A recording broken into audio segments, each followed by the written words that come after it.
So my name is Jack Cramer. I own the Austin Salt Cave here in Lakeway. I'm born in Central Texas. I'm raised here. This is kind of my neighborhood.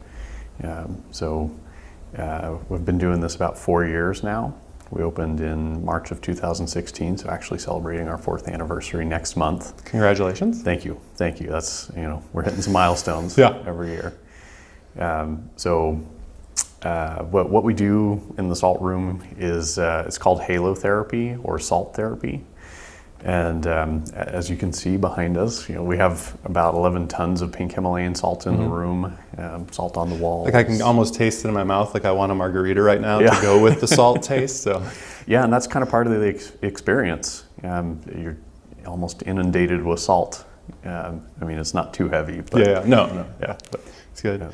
You mentioned from the Central Texas area, from Lakeway, Austin specifically, or somewhere else? Yeah, so I was born in Austin, okay. And we moved out to Lakeway when I was 7. Okay. So I went through the schools here. I would say not only a native Austinite, which seems to be more and more rare with the amount of people relocating, but a native Lakewayite, I guess, from that standpoint. Lakewaynian. Something like that. But So, nice. So you've seen, obviously, I've been here about 15 years, but you've seen a ton of growth in the time frame that you've been out here. It's been interesting to see. Yeah. Went from 1 middle school to 2 to 3. I don't even know how 5 or something. Something like that. Yeah, it's kind of crazy. Again, when I first moved here, it was like this little offshoot that was like, hey, this is it's part of Austin, but not really. And now it's definitely just a part of Austin, a community where people drive into work and stuff all the time from that standpoint. Why did your parents end up moving out to Lakeway? So they had friends who had moved out to this area, and my parents have been in Austin since the 70s. Okay. So to them, Lakeway was like this old person's retirement community which is kind of what it especially originally was from that standpoint. Yeah, definitely. But they had friends that had moved out here. They were like, "This is awesome. It's super chill, and you can still drive to work." And the school district was pretty good, kind of up and coming. Yep. So that's kind of what facilitated the move out to Lakeway. And I was 7, so my brother and I both got to go through basically the whole entire school system. Where were they originally from? Or is like you extended family here too, or other parts of the? So my mom was from El Paso, and my dad was from New Jersey, but they both came to Austin for UT at various times. Sure. And my mom's parents had come to Austin as well, so we don't have a huge family or anything like that. Nice. So you mentioned you've had the Salt Cave here for about 4 years. What previous to doing the Salt Cave, what were you doing for employment, businesses, those kind of things? Right. So I first experienced the salt idea when I was still in college. Okay. And I finished out my degree in anthropology. It was absolutely fascinating, but not too much you can do with a degree. Harder practical world experience unless you want to get very specific into that. You pretty much either have to teach or dig holes for text up to make sure there's nothing of cultural significance before they pave over it. After I graduated, I kind of went like, let's look back at that salt thing, because it had intrigued me. And while I was working towards getting the salt cave open, I held some odd jobs here and there. I worked at an auto parts store because I'm into cars, it kind of fit. And I worked for the city of Lakeway for a little while, and worked for a medical technology company doing CNC work and CAD design. Nice. I guess that's a little redundant, but slight detour. So what got you into anthropology? So I actually started out in mechanical engineering. Okay. I like to tinker with things. Sure. And kind of that car background and stuff too, from that standpoint. Yeah. Yeah, and I carried that into the medical technology company. I was doing kind of similar stuff that mechanical engineers were doing and working with them. But I got to like the higher level maths and physics, and it was not interesting to me, and I did not do well in those classes. So I took a semester of just the most random things I could find in all sorts of different areas of study, and an intro to anthropology class was just absolutely fascinating. I loved it, and the teacher was awesome, or professor, and I was like, okay, I'll do that. It seems interesting. Yeah. And so ended up being a 5-year. Sure. When if you change your Yeah. your course that dramatically, it's something that it's hard to stay on track 100%. But Yeah, definitely. at least there's a more legitimate reason than a lot of the 5-year people Yes. who it's like, just kind of going through the motions to start with, and then I better take some classes and figure out a major to graduate. No, I just find that interesting. So I've actually been fortunate enough to travel a lot and have actually visited 5 of the 7 new world wonders from that standpoint, and Egyptian history and Roman history and those kind of things. So it's kind of a little bit of a similar bent to the anthropology kind of things from that standpoint. Oh yeah. So my wife and I honeymooned in Italy, and we got to do Rome and Pompeii and a few Didn't other make places. Pompeii, unfortunately. I've been to Rome, Florence, Venice, which Venice was awesome because no cars, and so you don't realize how much ambient noise that makes until you've been there for a little while, and then you leave and go someplace where there's regular traffic, and you're like, this is kind of crazy. Yeah. Yeah. But you guys got to go Pompeii as well. Yeah, and I mean, I took a class like a whole semester on Pompeii and Herculaneum, and I could have spent a week there. Yeah. Like that was my jam. Yeah.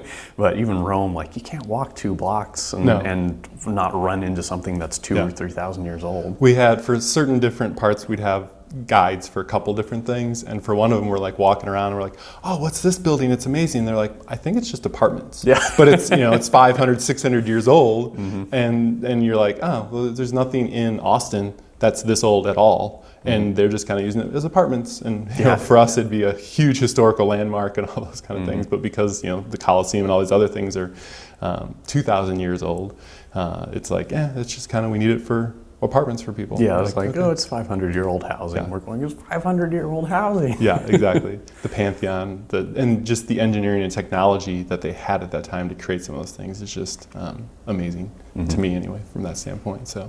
So you're doing a few different careers. You got the car, working in cars, City of Lakeway. Did you have entrepreneurial tendencies Yes. previous to that too? Kind of where was that? So how did that manifest itself?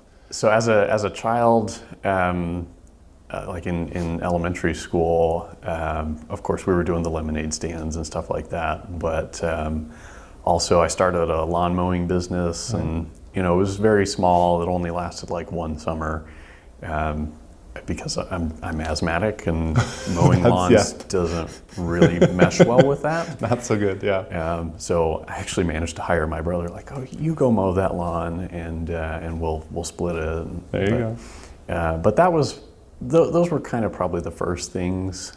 But I guess I always liked the idea of business and marking stuff up, and I don't know. No. So your City Lakeway, was that your previous job before? That was before this. Okay. Yeah. What prompted you while you're working for the city, which is, generally government work is the exact opposite of business owner work from that standpoint. What prompted you to? Yeah. So I mean, there you go. It's like I got to get out. Maybe that was the driving force. But kind of what prompted you to want to start a business, and then specifically a salt cave? So I had actually been working on getting the business up before I joined the city. Okay. In the job before that at the medical technology company, and actually, like really as soon as I got out of college, I started the work to try and make this thing happen. Okay. So how long of a process? So from college till when you started this was how many years? So I graduated in 2013. Okay. In May of 2013, and we opened in March of 2016. Okay. So it wasn't too terribly long. Sure. But it wasn't. It wasn't a, hey, I'm dropping everything and just going to start it and figure it out in 6 months or something like that. It was a bit of planning, a bit of getting that. And especially because not too many people here in the United States were doing this, so it was hard to get information on it. Okay. And what exactly all the practicalities were with what machinery we had to have, what the intricacies, nuances were with the whole thing.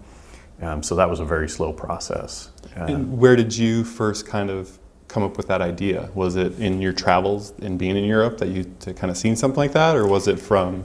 So we actually, it was about 10 years ago, and we were on a family vacation up to Virginia. Okay. So here in the States, we stumbled across the Williamsburg Salt Spa. Okay. Coincidentally, we were looking for something to do and saw a little ad for it. And salt rooms photograph well, so it was eye-catching. Sure. And the little ad said that it was supposed to be good for all these things that everybody in the family had. Yeah. Asthma, chronic bronchitis, psoriasis, smoker's cough. So we were like, okay, let's check this out. And, kind of for the novelty of it, let's go do this thing.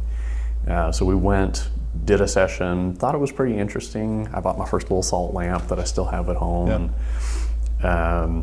My dad, so the next day we woke up and my dad, who had psoriasis like all over his body, there was a visible change with his psoriasis. And we're like, okay, that actually did something. Sure. Which, now that we've been doing this for several years, his reaction was actually more extreme than many people experience. Okay. But it was eye-opening for us. Sure. And once we started thinking about it and researching more into it, it all made sense. He loved going to the beach, just being at the beach, getting the salt air off the water, or actually swimming in the ocean. His skin would clear up. And I've heard hundreds and hundreds of stories like that now, where people love going to the beach because their allergies go away, their breathing gets better, their skin clears up. So this is kind of like our little beach in Austin. Very nice.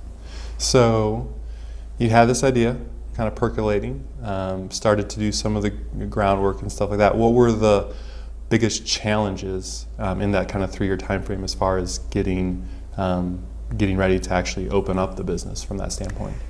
So funding was interesting, and thankfully we didn't have to do any SBA loans or anything like that.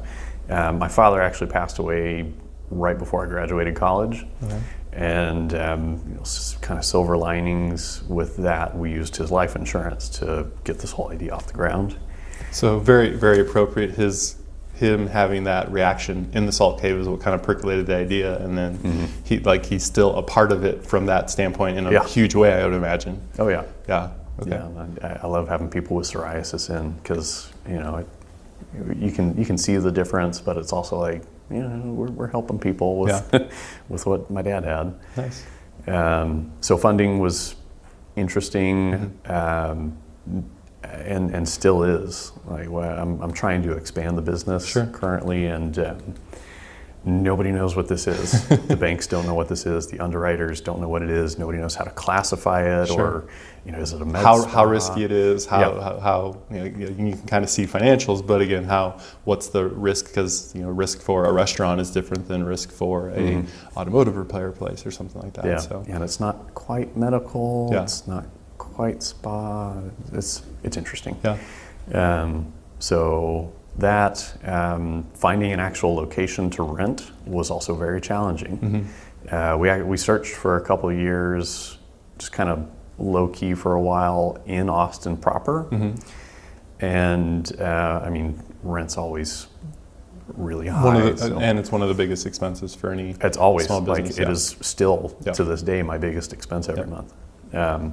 But just finding a landlord that kind of would take the chance on it, and also take the chance on it, understood the idea, and then once we found somebody that would even talk to us, they were still going like, I don't know, is it going to rust out my building? What's my risk on having all this salt in? And it is a concern potentially. There are some things you can do to mitigate that issue. And we try to do everything we can to not to have as minimal impact as possible. But again, from a landlord perspective, risk is a huge thing as well too. And as the small business owner, so anytime you can eliminate it, it's always a tricky thing that way too. Yeah. So about 4 years ago, you opened up. What was like? Did you do any? Obviously, probably had a grand opening stuff like that. But was it something where you had a lot of word of mouth from your network or the local area, or just kind of knowing people in the area, or how's? We had a little bit of a network. Yeah. I don't feel like anything like I have today. growing up here and just being in this community, we knew people, but not kind of as closely But not an knit in the immediate business. clientele from that. No, that I standpoint. mean, Yeah. we're having friends and stuff Sure. come in just to, support us Yeah. and do that. And of course, we really appreciate that. For sure, yeah. But you can only, at some point, if you really want the business to grow, you need to find A real move outside clientele your base. in your exact direct sphere. So yeah, that was very interesting, kind of stepping out of the world of the consumer into the business world. Okay. Because there were all of these networks of business people doing business between each other that I had no idea even existed. And I had been here for 10, 15, 20 years at the time, and it was up here and I'm down here. It was just it wasn't in your sphere of Yeah. daily life or weekly life from that standpoint. And so Mm-hmm. it's amazing how much other things go on in a city or the world that we're just not aware of because they're not a part of our daily routines from that standpoint. It was an interesting transition. Yeah.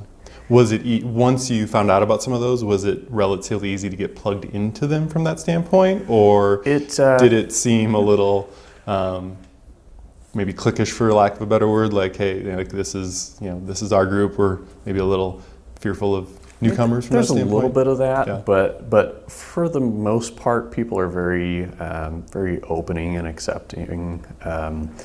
I'm incredibly introverted, Okay. so just going out to networking meetings and doing stuff was daunting for me, and that is something that I've really had to break out of my shell to do, and because I would be happy sitting at home by myself all day, just tinkering with your whatever I'm car, doing. doing your But going to networking meetings and meeting people and fostering these relationships was something new for me as well.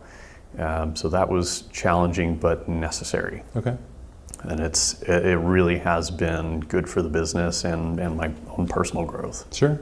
Which is kind of interesting because we actually know each other through one of those networking groups, and when you get a chance to speak and talk, it wouldn't come out that you're necessarily that introverted from that standpoint. Like you obviously like to occasionally give a nice song, or like that's those are things that usually people are. You can kind of tell when people are a little bit more nervous with getting up in front of 20, 30, 60 people and talking. That was me, literally shaking with the mic in my hand, reading something, going, and then just getting that comfort level over the course of time. It's a muscle. Yeah. So what are your biggest challenges as a business owner? So for me and what I do here, education. Okay. Because the whole concept of the salt is an Eastern European concept. It originated over there. It's much more familiar over there. Like I had a Romanian woman come in yesterday, and I didn't have to tell her a word. She knew about it. She found us, and she's coming in now. But nobody in the States, or practically nobody, knows about it. So I'm teaching people every day. We're not like an insurance person or massage or regular spa kind of place where it's like, even if you don't frequent them often, most people have an understanding of what they're exactly. Yeah, and we're kind of this unknown entity. People walk in going like, is it a sauna? Is it a float spa? Is it this? Is it that? Am I hot? Am I cold? How does it work? So, what clothes do I need to bring? Do I need to bring a change of clothes? Do I need really, to do that is one of the biggest questions we get. So educating people is a very big part of what I do on a daily basis. Getting new people is always a challenge, and then retaining those customers, like really making that conversion. Partially because a lot of people are instant gratification, right? Sure. So they'll come in for a session and they're not automatically cured of all of their ailments. So just trying to manage those expectations with people. I like to say that it's kind of like a gym. You're not going to go to the gym once and get jacked, right? Sure. You're not going to come into the salt cave once and be done, typically. So there's not a lot of magic pills out there in the real world, unfortunately. That is very true. So what's your I assume your kind of favorite clientele would be the psoriasis person, having that connection with your dad, but maybe aside from that, what's either like kind of your favorite product, favorite item, or kind of favorite clientele, individual from that standpoint? So I like having people in with long-term chronic issues, stuff like psoriasis, asthma, which is something I deal with. Because if they're coming in consistently, like kind of where people are seeing the real benefits from it all, that can be a life-changing improvement for them. I know it has been for me, and it's nice when people say, "Thank you. This has really made a tangible difference with my everyday life and my health and wellness." And, I've had some people coming in with a condition called bronchiectasis. Okay. And I had never heard of it until today. Yeah. What's that? So it's a degenerative lung disease where the cilia in the lungs slowly die off, and so they have a lot of mucus issues and infections because they can't clear their lungs effectively. Sure. Sorry, I'm No, knocking you're your good. mic. So they have a lot of mucus issues and infections because they can't clear their lungs effectively, and the salt kind of helps to expedite that process. Okay. So I had a lady driving up from Houston twice a week because it was making so much of a difference for her. And her husband was a contractor, and they built a salt room in their house because it was making such a difference. That's awesome. But yeah, like she was telling me that her kids were saying that her voice was back to normal. They probably noticed, like her maybe not coughing as much and her not doing some of those things that they had just kind of taken for granted. She was always going to be coughing and have those things from that standpoint, which is awesome. Yeah, for sure. What do you think is one of the biggest advantages of doing business here in Austin Lakeway and kind of your hometown from that standpoint? So doing business in an area that you understand pretty well, like the cultural dynamic and the moneyed aspect of things, I feel like it makes it a little bit easier to just understand your client base. Connect with them because you're coming from a similar, in a lot of cases, somewhat similar at least, place. Yeah, and understanding like Lakeway's going to be a good area to build one of these, whereas Bastrop might not be a super great area. I mean, we're looking at Bastrop anyway, but there's still areas that again, Chick-fil-A is a lot of different places, but there's still places where Chick-fil-A knocks it more out of the ballpark than they do other places from that standpoint. Yeah, and just understanding that Austin is more of a health-conscious, open-minded city than somewhere else. Sure. I don't want to disparage other cities, but no, it's always up there as far as like healthiest cities in the United States from that standpoint. Definitely. Aside from the Salt Cave, when you're not at work, what do you enjoy doing in the Lakeway, Austin area? You can kind of mention the car stuff, but what are some of your favorite things in the area to do? So my wife and I like to get outdoors a little bit when our allergy seasons aren't in their peaks. Don't knock you out for the rest of the week. Yeah. So we like to hit some of the trails every once in a while. My wife's parents actually live downtown Austin, so we go down there, and not super frequently, but it's nice to go down there and kind of downtown Austin is definitely a change of pace from Lakeway. Sure. So it's a short drive to have a very different experience. Yeah, from that standpoint. Yeah, especially if you don't hit rush hour. Yes, it's nice. That's the one key for sure in Austin from that standpoint. Do you have a favorite restaurant in the area, or just in period, or is there like a restaurant or item that's kind of recently been a favorite of yours from that standpoint?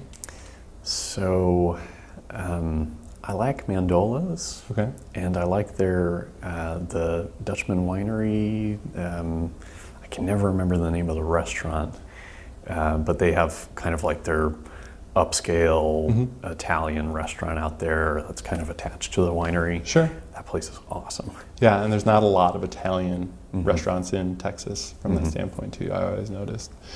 What's one piece of advice you would give to a potential new client or new person coming to the salt cave? What's kind of the one main thing you would want them to know? So I always like to explain how the salt works, because just understanding the mechanism behind it all, it's very straightforward and logical. The salt draws moisture to it, so that has a few different effects. So once I like to get people past that hurdle of like, the black box. Sure. It's woo-woo, nobody knows how it works. Yeah. Like, it's very basic and understandable. Sure. And this is how it works, and also managing expectations. Yeah. Because of that, instant gratification, really setting that expectation that you need to come in, maybe up to 3 times a week, or like 2-3 times a week is a fairly happy middle point for most people. So like if I can get somebody in 3 times in the first week, then the chances of them noticing some type of difference are pretty high. Pretty significant. So obviously we're sitting here in the room right now, which will not be very beneficial to the podcast portion since it's a very visual podcast. Yeah. But so we obviously got some of the salt on the walls. Rocks are all salt as well too, and then some grains and stuff in the floor, and that they're all kind of serve the same purpose though, as far as kind of drawing in that moisture and that. A little bit. So every salt room does their room a little bit differently. Okay. We used pink Himalayan salt for ours. Some places have gray Polish salt. Some places have just white spray-on salt. Some places have no salt. This salt that you see here, that's on the walls and floors, it's primarily aesthetic. Okay. It does a little bit acting as a heat sink and a moisture sink, just having this much salt in here, tonnage. But the real benefit from it all is coming from salt that we're pumping into the air. Yeah. Okay. And that is an active process. We have a specialized machine that grinds up salt and pumps it into the air, and you're breathing that in and getting it on your skin. But just having all this salt in here, it's pretty. It adds to the adds to the aesthetic and the ambiance. Cool. So if someone were interested in finding out more about you, what's the best way to get in contact with you guys? Where are you guys at on the interweb? So we're and location-wise. Pretty much all of our stuff is Austin Salt Cave. So austinsaltcave.com. We're Austin Salt Cave on Facebook, Twitter, Instagram, Snapchat, Google, everywhere. Just Austin Salt Cave. You're going to find us. And your address here in Lakeway is? Address is 2951 Ranch Road 620 South, Suite 102, Lakeway, Texas 78738, and we're on 620, set back a little bit behind the Grove. Behind the Grove, yep. The Grove anyone in the Lakeway will know the Grove, so pretty much behind the Grove. So cool. I really appreciate you taking the time to meet with me today. Of course, thanks for coming in. Thanks a lot.